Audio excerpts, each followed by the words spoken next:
எல்லாம் தாம் தூம் பண்றீங்க. தண்ணி பிரச்சனை எல்லாம் வந்து ஒரு நாள் விட்டு ஒரு நாள் எல்லாம் வர்றதில்லை. வந்தா ஒன்றரை மணி நேரம் தான் விடுறாங்க. 2 நாளுக்கு ஒரு தடவை வரும்.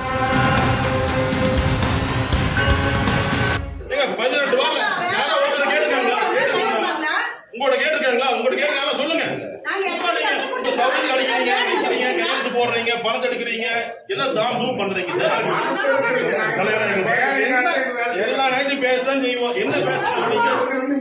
ஆமாங்க, நாங்க சொல்றேங்க, ஊரே சொல்லுதுங்க, நான் சொல்றேங்க. உண்மை இவருங்க தவிர நீங்க இந்த ஒரு அஜெண்டா கூட நீங்க கேட்க கிடையாது. அஜெண்டா கூட நீங்க கேட்க கிடையாது. அஜெண்டா கூட நீங்க கேட்கறது கிடையாது. என்னமோ நீங்க எல்லாம் கலந்தா செய்யற மாதிரி சொல்றீங்க. நீங்க என்னது கலந்து செஞ்சுக்கிறீங்க சொல்லுங்க பார்க்கலாம். தண்ணி பிரச்சனை எல்லாம் வந்து ஒரு நாள் விட்டு ஒரு நாள் எல்லாம் வர்றதில்லை. வந்தா ஒன்றரை மணி நேரம் தான் விடுறாங்க. 2 நாளுக்கு ஒரு தடவை வரும்போது உப்பு தண்ணி லீக்கேஜ்னு சொன்னாங்க.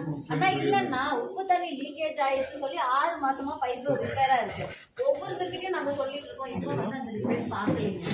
எவ்வளவு நாள் தான் நாங்களும் கேட்டுட்டே இருக்கோம். நல்ல தண்ணி பைப்பும் அங்க லீக்கேஜ் ஆகுது. அதையும் வந்து பார்க்க மாட்டேங்கிறாங்க. போன் எடுக்கிறது இல்ல. இப்போ நீங்க அந்த உப்பு தண்ணி லீக்கேஜ் ஆகுதுன்னு சொல்லிட்டு இப்போ புதுசா ரோடு போட்டோம் பாத்தீங்களா சேரன் ஸ்ட்ரீட்ல, அதான் தோண்டிட்டாங்க. இல்ல நான் சொல்லிடுறேன்.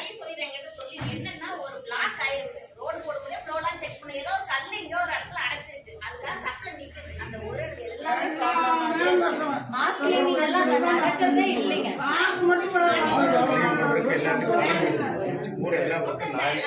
பயங்கரமா குப்பை ஜாஸ்தி ஆகுது.